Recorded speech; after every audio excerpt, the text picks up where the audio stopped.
In a world of seismic change, will your business shape the future or be shaped by it? How will we capture the imagination of tomorrow's consumers?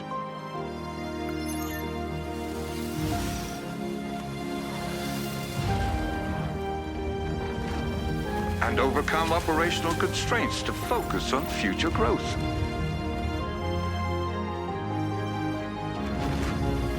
How will we harness technology and AI to shape the way we live our lives?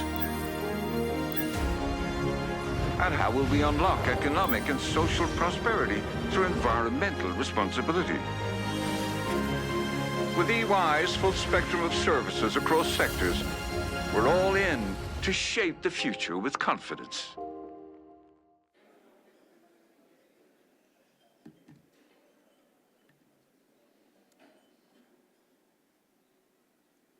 Hola, buena vida de Chile. We're very proud to be here. It's great to launch the 19th Risks and Opportunities in Mining and Metals report in the country that is going to be the future of mining and metals. And I'm proud to be here. My name's Paul Mitchell. I lead the Global Mining and Metals team at EY. And I have the honour of taking credit for being the author of the Top 10 Risk and Opportunity report, but really it's my team that pulls it together. So I wanted to start by thanking them. They've done a fantastic job this year in terms of pulling the report together and getting us to where we are. A little bit of an overview where I'll just run you quickly through the agenda. I'm then going to present the risk report, and we will then have a panel discussion. So I'll introduce our fantastic panel that we have with us here today after my presentation. I generally start these types of events by giving a perspective on where we think the industry is. At this moment, what do we think of the future of the mining industry? But today I want to start a little bit differently. I want to start with a safety share. And my safety share is that I want all of you, I want CEOs, I want executives, I want mining companies to get back in the habit of starting our meetings with a safety share. We've moved away from it a little bit. We've moved to having values shares, to promoting people, to having an acknowledgement of country and doing other things. But for the last 2 years in our industry, fatalities have increased. And that can't continue. We do need to stop that. And I think one of the things that we can all do is remind everyone and commit to the fact that safety is our absolutely number one objective. The most basic human right is to be able to get home from work. And I want to sort of share in that in terms of what we do. So thank you for indulging that. That's my little thing, that's my safety share that I'm going to do for the rest of this year as we talk through. If we start going through, I'm going to start my presentation. As I said, I generally start with an overview of where do we think the industry is? What do we think of our times? And we are certainly in interesting times. If you sit back and you have a look at commodity prices in general, they are positive. You know, not everything. If you're a nickel producer, you're a little bit worried about what you're going to do. If you're producing lithium, you're hoping that that price goes up. But in general, commodity prices are good. And good miners can make money and can prosper and can grow in terms of what we're doing. However, as I move around the industry, every single mining company has a cost reduction program on. Everywhere I go, we're reducing costs, we're tightening the belt, we're working through in terms of what we need to do. And we sit there and we go, well, why is that? And what does that mean as we look forward? I want to sit down and say, what has led us to this point? How did we get to this point whereby commodity prices are fantastic, we're growing, we're moving ahead in terms of what we do, yet we're all reducing costs? And that attitude has been really reflected in our risk report this year. So you'll see when we tell you what the risks are, that the first two risks are very short term in terms of what we're doing. So they're about the now rather than the future. Thankfully, there are some longer term ones in there, so I think we do still have that intention. But the ones that we've got on there are about the short term in terms of what we're doing. So what we'll do is we'll just reflect on that a little bit in terms of what we do. And to do that, what I've done is, as I said, we've been running this report now for 19 years. So I've looked back at the last few years of our report. So from 2019 to 2020 to 2023, the report focused on what I like to call external factors. So in 2019, our top risk was licence to operate. Licence to operate was a massive issue for us. We had poor relationships with Indigenous communities.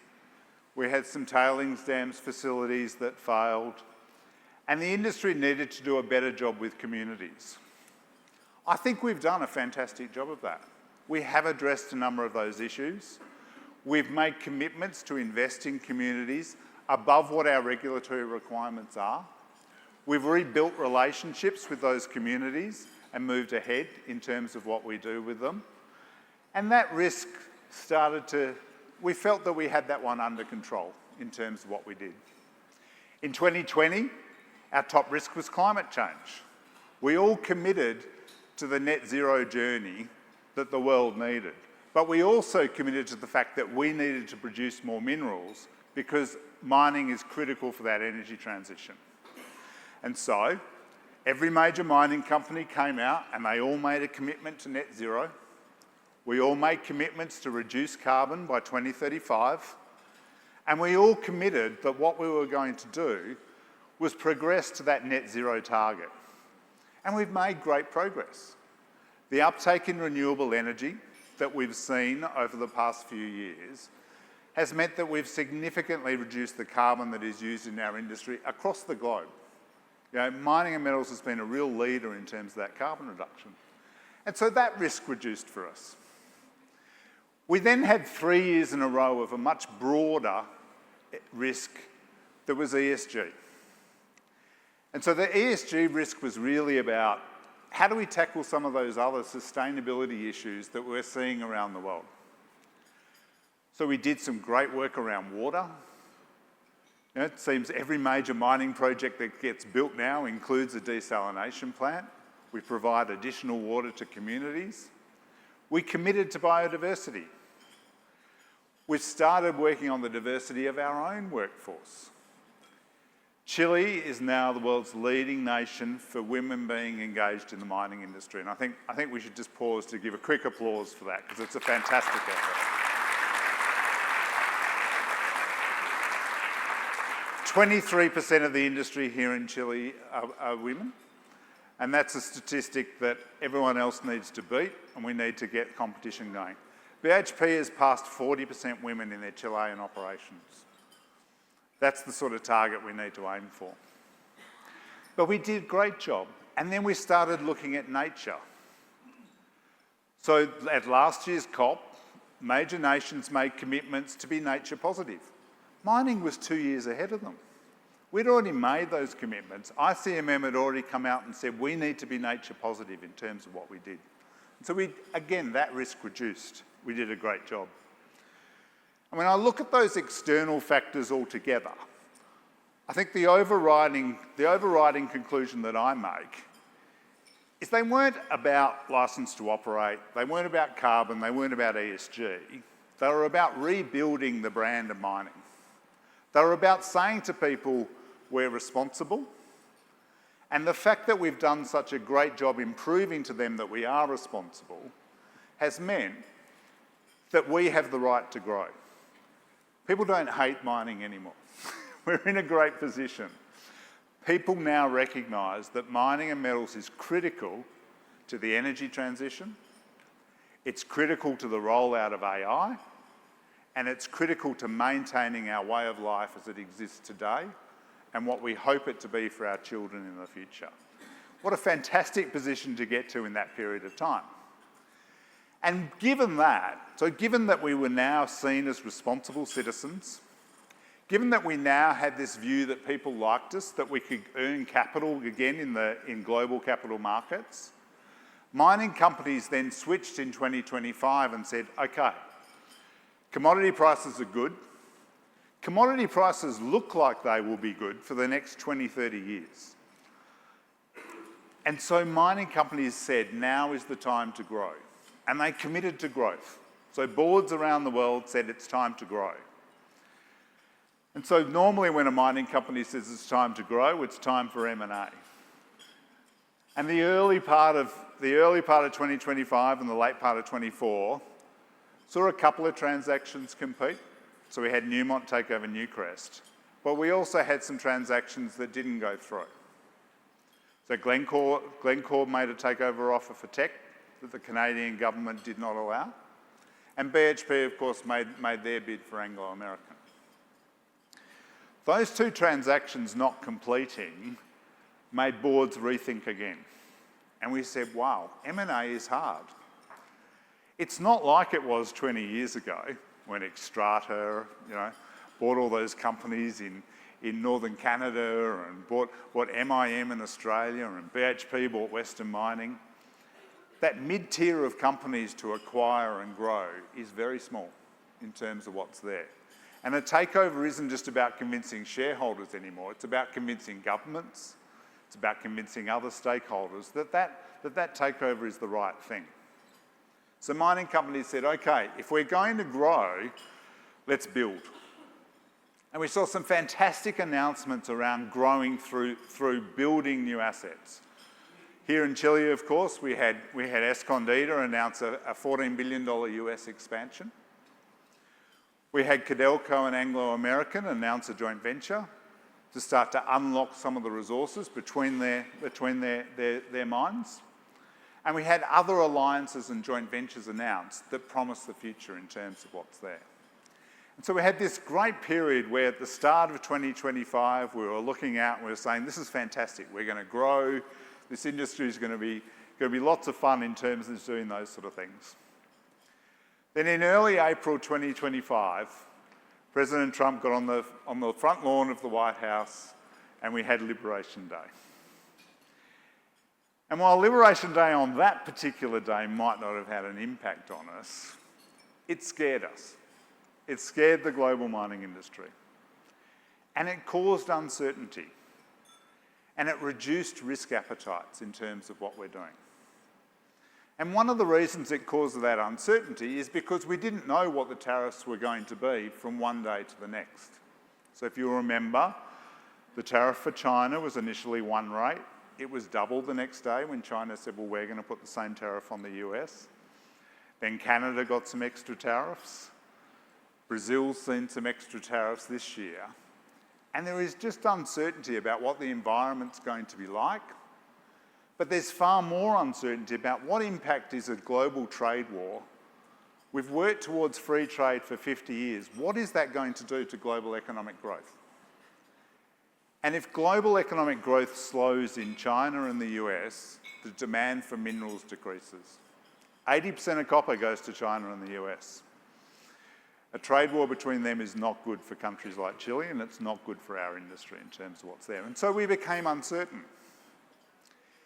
And if you have uncertainty in the mining industry, if you don't know what the copper price is going to be in a week, let alone what the copper price is going to be in 10 years, how do you commit 15, 20, $25 billion to a copper mine that's going to last for 50 years? So we think it's that factor that more than anything caused our top two risks to be short-term in terms of what we're doing. Companies decided, let's wait. Let's wait and see what the impact of these things is before we commit to make that investment. However, the strategic risks are still on the list. So the top 10 still includes growth. It still includes those strategic risks. So mining companies have certainly not abandoned that recognition that we need to grow. The communities want us to grow, governments want us to grow, and we have to unlock some of the critical minerals needed for the energy transition. So we will see that happen and we will do it. So an interesting time, and a very different list this year in terms of what we're looking at. So, what are the top risks this year? For the first time in 19 years, we have a new risk at the top of the list, and it's a new risk to our list. And I like to think of those first two risks together because I think they really do complement each other in terms of what we're doing. So operational complexity or operational risk is the top one.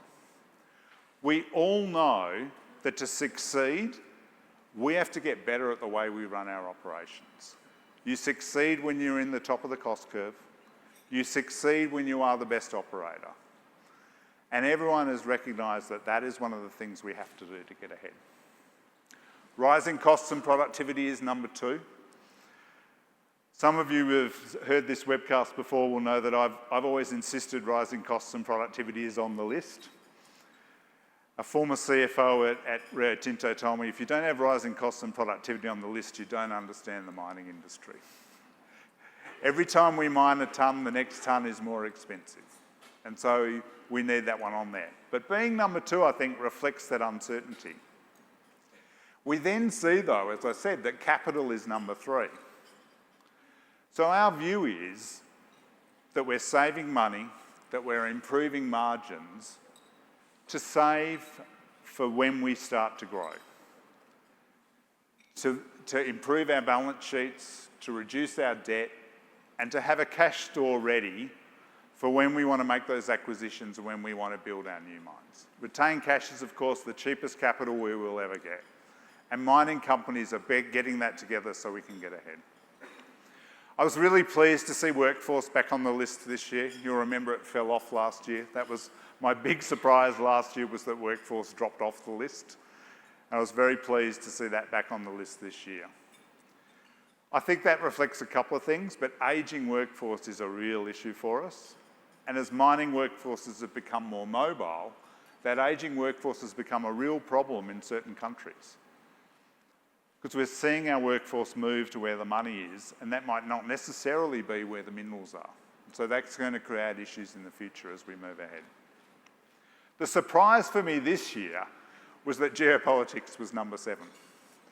So last time I was in Santiago during CESCO, every single discussion I had was about geopolitics. I don't think I got past the topic in any of the discussions I had. But we've seen that it's dropped to number 7 in terms of our list. And I think there's a couple of reasons for that. I think the big global miners are actually pretty good at managing geopolitics. And I think we've said, look, there is this uncertainty, but we've dealt with regime change. We've dealt with having to make sure that we secure our land. We've done these things for years. We mine in one country, we sell in another. So we will manage this geopolitics crisis and we will get through it. The other factor we always have to remember is, in manufacturing, you can threaten to move your factory to another place and maybe do a deal on your tariffs or on your taxes. We can't move our mines. And so while geopolitics is really interesting for us, it's a topic of interest, we can't do that number 1 thing that other manufacturers can do. Let me explain a little bit more about operational complexity and the risks that we've got at number 1. I think it's a really interesting one. So if you think about a mine, and generally the mines that we operate in, when an engineer designs a mine, they generally design that mine for a 20-year mine life. And we accept that if we've got a 20-year mine life, that in the first couple of years, we're going to have some productivity issues, we'll be moving through some waste and maybe some lower grade material. And the mine is designed for the peak period to be year 5 to year 15, and then the grades will start to drop and will decline. But global commodity prices have increased far more than we ever thought they would, and innovation has delivered gains. And so, those mines we thought were going to run for 20 years are running for 50, 60, 120 years. We have some fantastic mines here in Chile that have been running for 120 years. That mine wasn't designed for 120 years, it was designed for 20 years. And that doesn't just mean that we've had to deal with this reduction in grade. The logistics that we've set up on the mine site just don't work. I watched a video at Kolawossi yesterday of some haul trucks moving down over a kilometre, around and around and around to get there.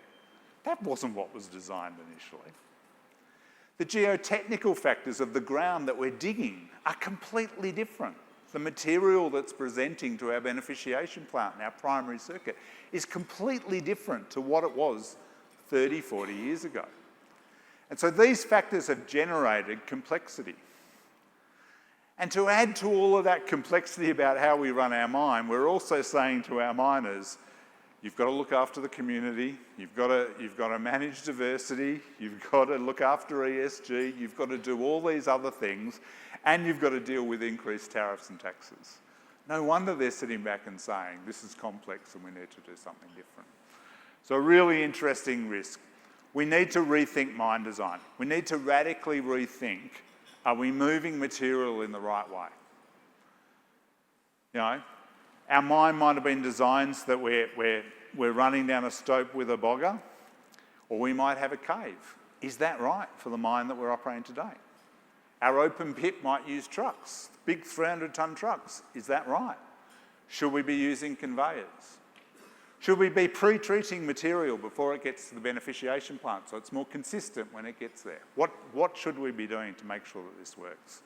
And so I think there are some great things that you can do, and hopefully we'll get a question on that one as we go through. Rising costs and productivity, as I said. You know, the world might have inflation under control, but we know in the mining industry that our energy costs are still going up, that our water costs are still going up, and our workforce costs are still going up. And that is a big proportion of what we pay in terms of what's there. So as a response, we all have these programs to contain costs.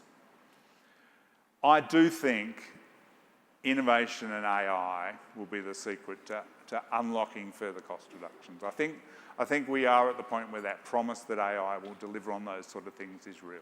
And so I look forward to seeing some of that. Capital, as I said, was down. We've seen some major announcements, and everyone here in Chile, of course, is very excited for the Anglo-Teck merger. That still needs some approvals, and there's still some process to go. But mergers like that unlock huge potential in terms of synergies and the way they can look at. And we're continuing to build. So we're continuing to announce alliances, to expand on district strategies and to look at what we're doing. We're expanding in the Middle East, we're expanding in Africa, and around the world the industry is growing again, which is fantastic to see. But we've also won the right to get more capital, and I think that is going to make sure that we're in some interesting times. Risk number 5 is licence to operate. Licence to operate this year is really about local communities. And I think that's the area where we can never forget. It's unlikely a government's going to shut down your mine. It's unlikely that you're going to lose 100% of support from external stakeholders. But a local community can shut you down tomorrow if you do the wrong thing. And making sure that you manage those relationships is the critical one. And while part of that is jobs, it is not all about jobs. It's about the future for them. It's about securing the future and securing legacy, not just while the mine is operating, but post-mine closure, and ensuring that we're creating something long-term for the communities that we operate in. And there's been some fantastic work done on those sort of things, and I'm looking forward to what's there. We recently did a webcast on mine closure, where we had the closure team from Teck join us. I think some of the things they're doing around mine closure are fantastic, and will be some great advancements in those areas. And then the last one I wanted to talk about briefly was geopolitics. As I said, this was the one that surprised me that it dropped. But I think we can manage. You can see the volatility there. I do think we're not final in terms of what the tariff impact will be on copper. I think there's probably still a little bit more change to come in terms of those sort of things. I think we'll probably see some other countries do that. For the people in the room here in Chile, I think too, a presidential election in November is going to be very important. When we say geopolitics, we mean global, but whenever everyone sees politics, they think local. And so I think, there are some important elections for the mining industry this year. and none more important than the one here in Chile for the presidential election. As I said at the start, Chile is the future of mining. We've got to get this right, no matter what the political situation is here. I hope whoever is in power does something about fixing mine approvals. It should not take so long to start a new mine anywhere in the world, and it should not take so long to do it here. And that would be my number one message to them. So thank you. I think it's a great list this year. I'm going to invite my panel up to join me, and we're going to have a discussion. So Roberta Miyazaki, one of our mining metals partners here at EY in Chile, is going to moderate this session. We have Alejandro Senghuesa from Codelco, the CFO of Codelco, and then Juan Carlos Joubert, the Dean of the Business School at UAI, who are going to join us up there. Thank you. Hope you enjoyed that presentation, and I'm sure you'll enjoy the panel discussion. Thanks, everyone.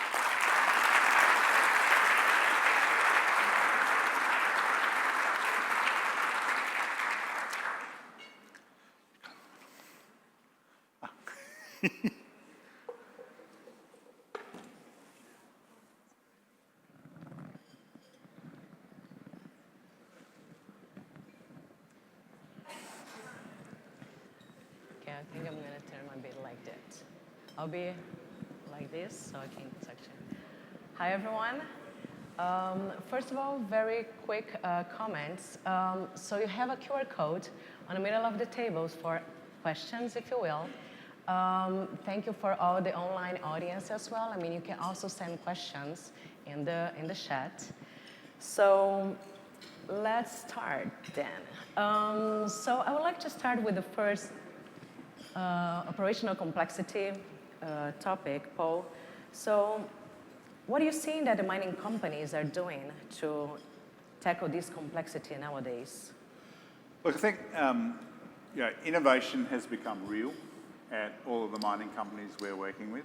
I think 5 years ago, when I went and met with mining companies, I wasn't meeting with the innovation department, and I seem to have meetings with every innovation department. I can see people from the innovation departments from AMSA and Codelco here in the room today, so thank you all for joining us. I think innovation is obviously one of those things that we've really got to use to tackle this problem. We need to sort of sit back and look at what we're doing there, and we're seeing investments in a number of areas. So I think we've started in terms of autonomy and understanding autonomy and driving that, sort of look at what's there. And we are seeing some very different approaches to moving materials around mines. So I think one of the ones that always stands out for me is Vale in terms of what they're doing at S11D. Like the way they're using non-traditional methods to move material is a lesson I think everyone can learn from in terms of what's there. We're then, I think, seeing some really interesting efforts in terms of understanding how you treat material and what material looks like. So trying to get some consistency to the material before it hits that sort of primary circuit in your beneficiation plant. And one of the things that's really pleased me over the last 2 years has been how much more mining companies are working with universities. Whether that's Colorado School of Mines, where I'm involved, whether that's some of the local universities. We're joined here today in the room by University of Queensland. Mm-hmm. We're seeing some great things that are being done around how do you actually pre-treat the material so that it's more consistent, so that it's easier to process when it gets through that beneficiation plant. So those liaisons are fantastic. And then I think we're seeing some great collaboration with OEMs and sort of service providers in terms of what's there. So, the work that we're seeing from the major OEMs, so from Komatsu and Caterpillar, and then some of the underground people like Sandvik and Epiroc. Those companies have made major investments in technology companies, and they're bringing that technology and utilising it within them in the way that they move materials. So I think there's some great things. The big one that I think we still need to get right is collaboration between mining companies. We're still not fantastic at that. We still think that... But we're progressing, huh? We are progressing, without a doubt, without a doubt. I think we still think we've got the secret sauce and we need to hold on to it a little bit. But I think you're exactly right, Alejandro. I think the joint ventures and the districts and the way that we're moving in Chile is going to be what's going to break that. So if you look at the oil and gas industry, they share far more around what they do. Halliburton and Schlumberger think they had a little bit to do with that, but it was mainly about the joint ventures and operating together and realising that actually, once we've got that land, once we've built the infrastructure, we've invested the capital, the way we operate it, we all should just be doing that efficiently, and we should be able to share ideas and collaborate on that. So we're seeing some improvement, and that's the one I want to see some more on. So. All right, thanks, Paul. Yeah, I mean, and when you look at, well, you mentioned, a lot of initiatives that there are, and most of them, I mean, also tackle the increased costs and reduced productivity, right? I mean, do you have anything to add on those topics? Yeah, look, no, as said in the speech, I think, we're moving through, the main tactic I've seen to tackle costs at the moment has been to impose more discipline in terms of what's there. I think the bit that everyone does need to remember is simplicity is the best way to reduce costs. If you can understand, if every person in your business knows what they've got to do in every situation, your costs reduce hugely. Simplicity has such a wonderful impact. We're complex enough as it is, and the survey said we're going to get more complex. Mm-hmm. And so what we can do around simplicity will be fantastic. So I'm seeing lots of companies talking about management operating systems and moving to that sort of thing, and I think that's a great initiative. Thanks, Paul. All right. So moving to Alejandro. So when we think about operational complexity in Chile, I think we all relate to that. And Codelco, you have mines as old as 120 years. So have you seen this complexity going up, I mean, in Codelco? And if so, how are you tackling it? No, we do see the complexities. Huh? And there's many people in the audience from Codelco. Everyone here is Chilean. Most of them know what's going on with Codelco. We do face complexities. Probably the first of all is that we're embarked in a series of structural projects at the same time, and that is difficult to manage. You compete for the same resources. You're deploying a massive amount of capex in Chile. You compete for the engineering companies. You need to manage them independently. Now we have 4 structural projects: Teniente, Chuquicamata, Andina. Yeah, that is impressive. It's huge. So that's a complexity that we're having. And that's because our mines are getting older. We have mines that are 100 years old and needs to be renovated. We need to extend the life of these operations, and we need to do that. I would say that's one of our biggest complexities. The second one is related with the decrease in the ore grades, the need to go to do deeper mining. And let me stop for a second, because I want to touch base on one of the things you said about, as you know, we recently had one of the most tragic accidents that we have had in our history. And you mentioned that on your first thoughts. We lost 6 of our colleagues. So probably the message that we want to, this is not only will not only be a milestone for Codelco, but for the entire industry, and particularly for the underground industry. Definitely. And probably the message that I want to convey here to the audience, I see many people from Codelco, is that the safety of our workers, it's in the first priority of our workers, of our contractors, of our communities surrounding our operations. It's in the heart of what we do, and will be the priority for everything we do in the future. Just a brief parenthesis regarding what you mentioned in your. We're having difficult times in the industry. What happened with Grasberg, but the final message is Safety must be in the heart of everything we do in this business. Without that being absolutely clear, there's not productivity that's worth it. So going back to what you say, and I remember that because of the underground mine and the deeper mining. Mm-hmm. The second complexity in my mind is that we're having lower grades, deeper mining, not only lower grades, deeper mining. Now we're in the frontier of what is done in underground mining. Mm-hmm. And that brings complexities. And probably the third one, and this is common to the whole industry, it's related with the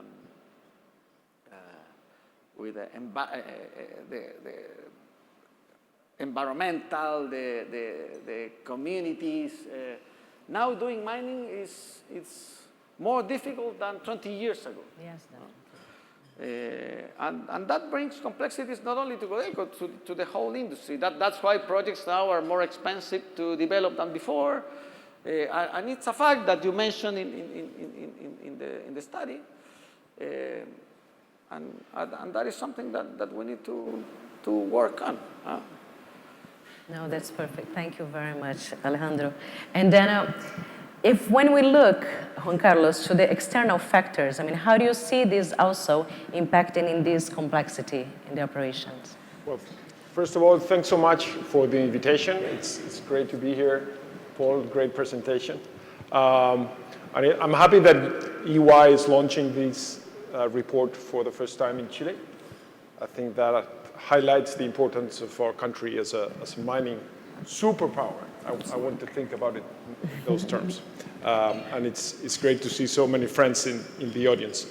I think mining has, when dealing with their operations, they have to deal with a lot of external factors that are completely outside of their control. And I think that is part of what makes mining so difficult and complex.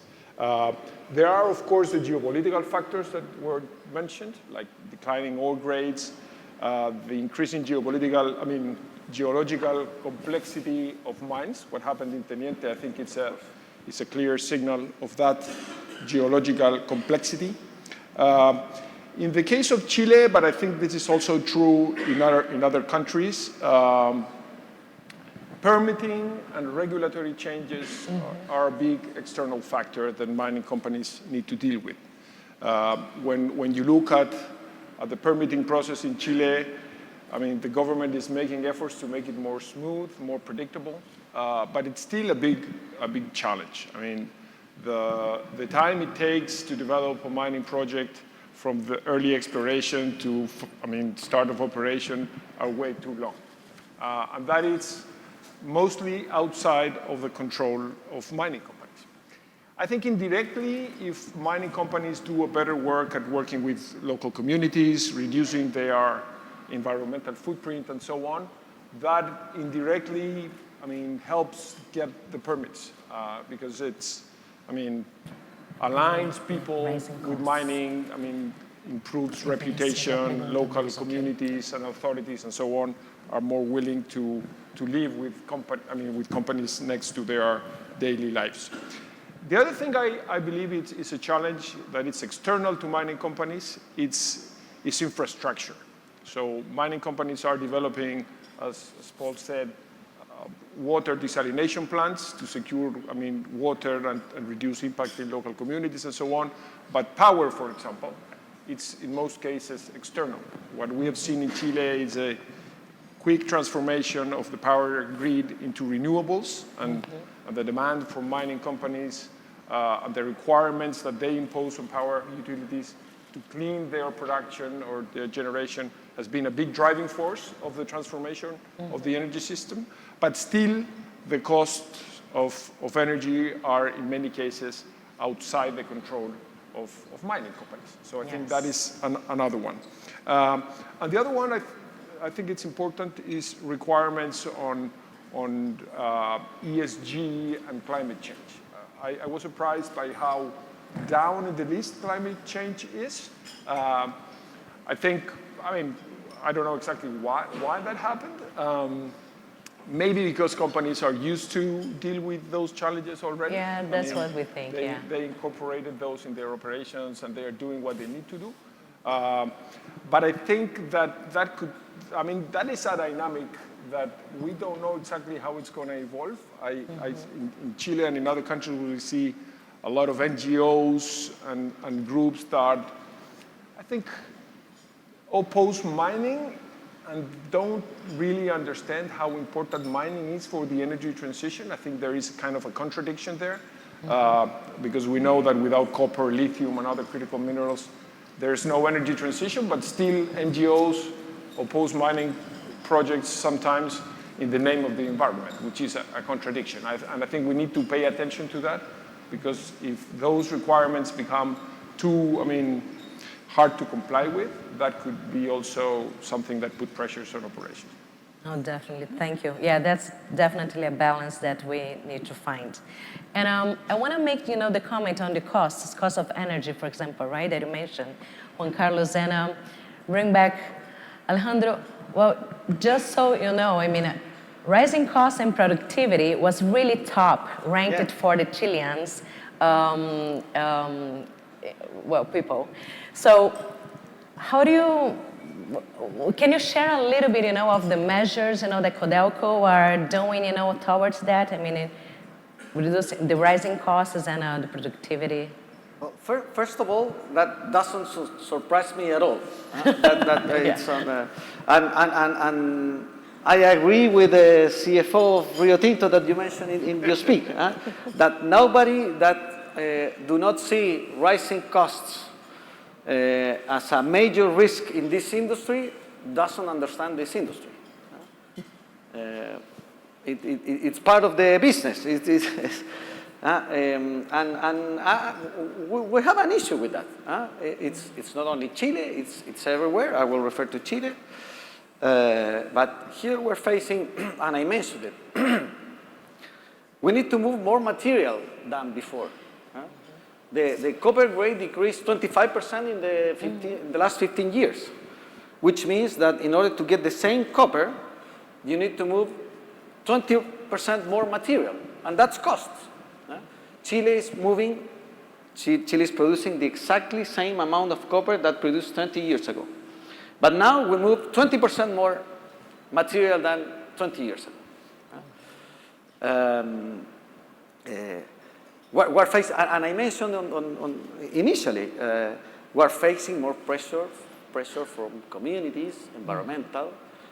Now nobody can think in a project in the north of Chile without a desalination project, which is perfect.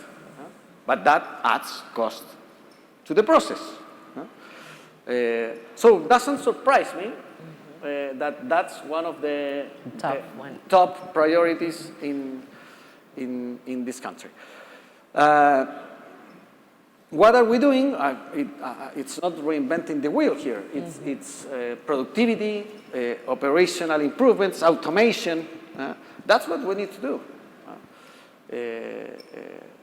If you are going to do underground mining with higher risk, we need to include automation.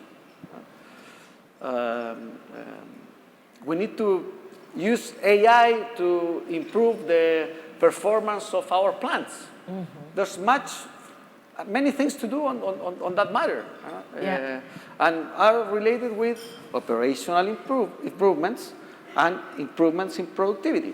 It's not a magic recipe. No, it's not. And you're completely right. We see the digital innovation also on the top 10, of course, and we understand that it's definitely a super enabler to really tackle not only the rising costs and productivity, but all the top operational challenges. So, and we see that, Codelco works is working very strongly with the innovation team on those matters. So we're developing CIOs. We were the first, or one of the first operations that used completely autonomous trucks in 2008. That is true. And we need to keep that trend. We need to keep improving the use of automation, the use of innovation, because that's the answer to the complexities that we are facing. Definitely. Thank you, Alejandro. All right, so I'm going to jump into another, not polemic, but very interesting risk, which is the geopolitics, right? So Juan Carlos. So as Paul was mentioning before, in the first half of the year, you know, it was all about this, and we see that it's a bit down now in the radar. So what do you think is that? I mean, did people just get used to it? I mean, what are your thoughts on that? It's hard to know. I was surprised by how rapid that change was and how low it is on the list. My guess is that it's not that geopolitics has lost importance. I mean, anybody who's reading newspapers realizes that geopolitical tensions are far from, falling, right? We have war in Europe, in the Middle East, the tension between the US and China. The most important superpower is run by an sometimes unpredictable leader, to put it mildly. So I don't think geopolitical tensions are low. My guess is that it has fallen in the list because companies already put in place the analytical frameworks, the internal capabilities, and made the changes they need to make to deal with that ever-present risk. It's not that it's not a risk, it's that probably they are doing what they need to do to deal with it. I agree with Paul that for mining companies, adaptation is the only alternative. Mm-hmm. You cannot move mines around as you can with factories. So I think that probably increased the speed at which companies, had to put in place whatever they need to do to deal with that risk. I don't fully agree with what you said, that companies have been used to deal with geopolitical risks, because I think the nature of the geopolitical risk we are dealing with today is very different from the internal disruptions or political instability in Africa, Southeast Asia or Latin America that companies have dealt with in the past. I think that is true, that companies are used to deal with that type of geopolitical risk, if you want. But I think the level of tension we're seeing between great superpowers today, I don't think we have seen that since, 1989, if you want to find a date. So I think it's not that it's not important. Mm-hmm. I think that companies, I guess, are already doing what they need to do, or are, in a way, understanding that they need to adapt to it. And if any of the respondents thinks that this is not important, I think he needs to do his homework. No, thank you. Yeah, it makes totally sense, yes. Going to capital now. So, Alejandro, so do you think that we've seen like a structural change, shifted to capital being allocated to growth? And if so, are we going to buy or build? Good question, right? Probably the initial answer to that is that there are not many alternatives to build. There are, and you mentioned in your study, mm-hmm. there are not important discoveries that have happened in the last years. Yeah, we're gonna. So that's probably the path that most of the companies has gone through is inorganic growth, M&A. In our particular case, it has been the opposite. Our growth has been brownfield projects, organic. We've been working on our legacy assets in the last years. And I mentioned about the structural projects. But now we're seeing a shift in the way we see our growth. And that's why we are now embarked in a series of public private partnerships. We just did the announcement with Anglo American for Los Bronces Andina, which in my mind is one of the examples that you mentioned on synergies that Juan Carlos mentioned, the importance of synergies. The future will need us as miners to do that, to share infrastructure, to find the ways to accommodate, because we will not find the copper in the quantity that we found copper in the last years. So the path is that. And in Codelco, we're doing that. We did as I said, with Anglo American, which in my mind, I see many people from Anglo American here. It's a deal that unlocks value with minimal investments.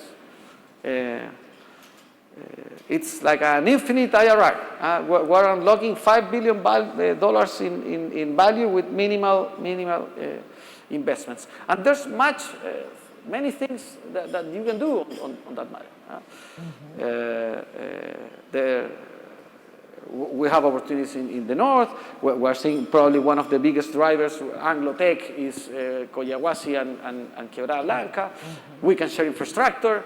So I would say that I do see a shift from M&A, acquiring, to find synergies in the industry. Thank you, and I think that's very positive and unlocks a relevant amount of value.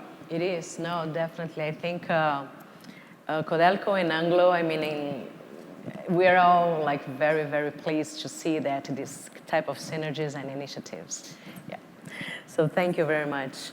On this topic, Paul, so you mentioned before also, right? I mean, there were like few transactions that it didn't really work out in the past year. And well, we see Anglo-Tech that might be consummated. Let's hope for that. Well, let's see. I'm seeing. But what's your outlook, for the M&A in general for the industry, the sector? Look, I don't think there's not a huge number of transactions that can happen. As I said, I think there'll obviously be some smaller transactions. I think we've continued to see that over the years. I think we will still some fill-in transactions in terms of what's there. I think one of the exciting things that we've got in the industry is we've got some new CEOs that have experience in business development and growth. So obviously we've got Simon Trott at Rio Tinto. We've got new CEOs at Newmont. We've got new CEO at Barrick coming in terms of what's there. Yeah, that generally does. As those CEOs settle in, as they look for things, they will have some opportunities that they've got in mind. So I think we will see an increase in M&A activity. Whether we'll see another big transaction, as I said, there's not that many left anymore. And this one was a fantastic opportunity to tie together two great companies in terms of what's there.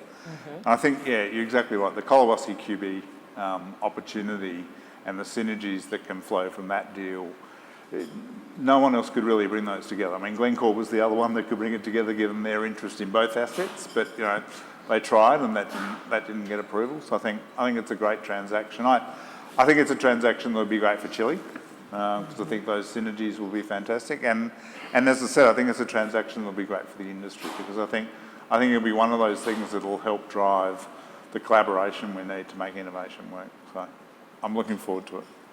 Thank you, Paul. Yeah, the collaboration on it. Juan Carlos, we still have time.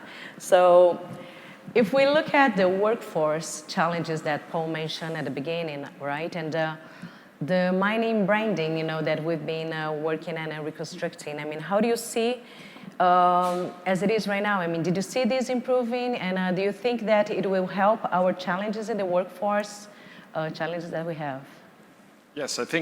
Yes, I think it has improved when you look at the numbers in Chile, at least, and I think this is true in other countries as well, but especially in Chile. The reputation of the mining industry has increased significantly over the last, 5 to 10 years. And I think that is something that the industry must be proud about. I mean, they have done very good work. Don't become complacent, though, but I think they have done a great job.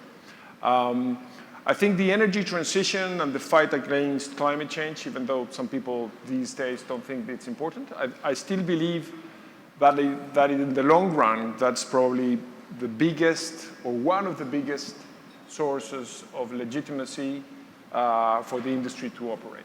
I think the industry is making that case, explaining to the broader audience that without minerals, there's no energy transition and therefore no way to stop climate change.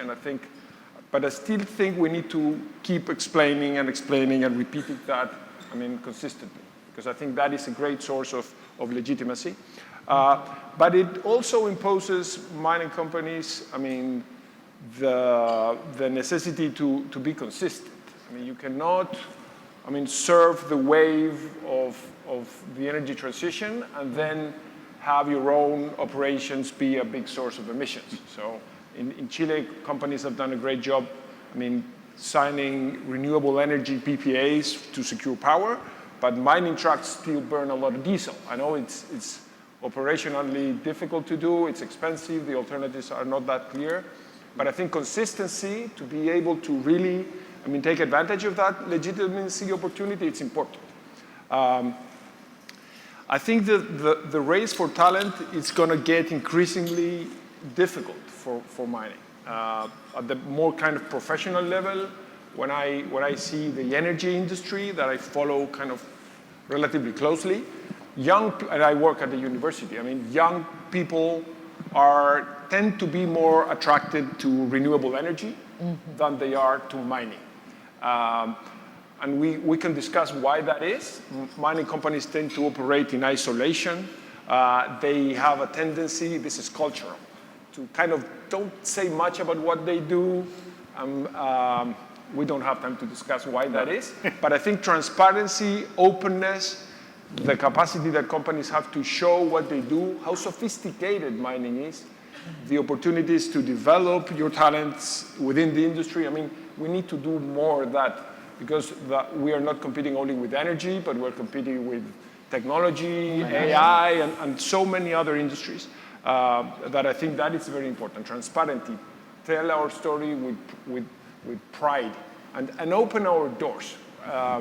And the other thing, and I know we run out of time, but I think for the brand of mining to keep improving, I think there is another challenge that is important. And I think it's more a challenge for the governments than for mining companies themselves, but it's important. It is, in many places you go and see the quality of life that people leaving to mining operations are, experiencing. And there is a big disconnect between how much taxes mining companies pay and the quality of life in cities like, well, I don't want to mention particular cities, because we know what we're talking about, right? Yeah. We need to close that gap. The schools, the parks, the highways, local pollution in those cities. We cannot tolerate that, given how important the mining industry is. And I think that is a challenge for governments mostly, but I think we need to work together to make sure that that happens, because otherwise people in local communities feel that, shareholders make money and the local people get all the negative impacts. And I think that is not, we cannot sustain that over the long run. Thank you very much, Juan Carlos. You're completely right. It's a work in progress, but we see advances. I think, if we look at the companies that are represented here, I think all of them have initiatives already towards that, and I really just hope to keep it growing and be growing the impact as well. So we are a bit tight in timing, but I would like to ask for final thoughts, or maybe just to make it shorter, like the main takeaways or main reflections that each one of you would have on the top risks this year. I will start with you, Paul, please. I hope that the short-term attitude is brief. Mm-hmm. We have to return to growth. I'm glad that it's still on the agenda of mining companies. I think we'll continue that. I'd like to hope that we get some more certainty in terms of the world and the way we're there. I'm not always confident about that, but I remain hopeful. The mining companies that will win will be the ones that are willing to embrace risk and look for opportunity. Thank you, Paul. Okay. Juan Carlos? I just shared my final thoughts. I just think, I mean, the opportunities for the mining industry in the coming couple of decades, I think, are huge. The responsibility also is very, I mean, it's high, it's huge as well, right? And I think, as I said, that we need to stress that with more confidence. I mean, we need to make sure that young people, local communities understand that without mining, there's no solution to the climate crisis. I know climate change is not, I mean, something people discuss often these days, but I think that is one of the most important challenges we have ahead of us. It's a huge responsibility with future generations. And mining is the key to the solution to that problem. And I think we need to stress that more vocally to make sure that a broader portion of the population understands that. I think, as I said, that is a big source of legitimacy. And it's a way to make sure that young people are attracted to mining, to see that they can, I mean, make a living, develop their talents, but also make a difference in the world, which I think is what drives, I mean, younger generations. Thank you. Alejandro, final thoughts. Yeah, probably on my side, the title of the report is Risks and Opportunities. Probably I will focus on the opportunities. I'm convinced that we're in the right business. And I think that if we correctly tackle all the risks that, of course, they exist. We do face problems with the license to operate, with the workforce, geopolitics. These are completely fair risks, but I will focus on the opportunities. We're ahead of a good cycle. Probably, I don't know what is going to happen in the short term with the price. It's always volatile. But if you see the fundamentals, we're in the right business. And I will focus on the opportunities, as I said, on the synergies, sharing infrastructure, doing things better, because really we have a great chance here to bring this sector to the top of the sectors in the world. The world needs us. We're more critical for the success of the economy than everyone, even in the same industry, thinks. That is true. So probably my final message is related to that. Let's focus on the opportunities. I love it. I think that's the perfect closing. And so I really want to thank each one of you for sharing your valuable thoughts. And thank you also, to everybody who is joining us from online. And for now, so we are going to open for questions. If the audience have any questions, I was supposed to have here. Sorry. Should we just give one minute to say thank you to everyone online? We're going to close the webcast now. So thank you for joining us, and thank you, Roberta. Yes. Thanks, everyone. And okay, so there is one question here. If we think on we had the top 10 risks, right, with the global one. Are there differences, Paul, with the Chilean results, specific results from Chile? Yeah, look, so we've analysed what the results came out for Chile, and there were some differences. So to give you I'll talk about two of them in particular, but number one in Chile was costs, as we sort of said earlier.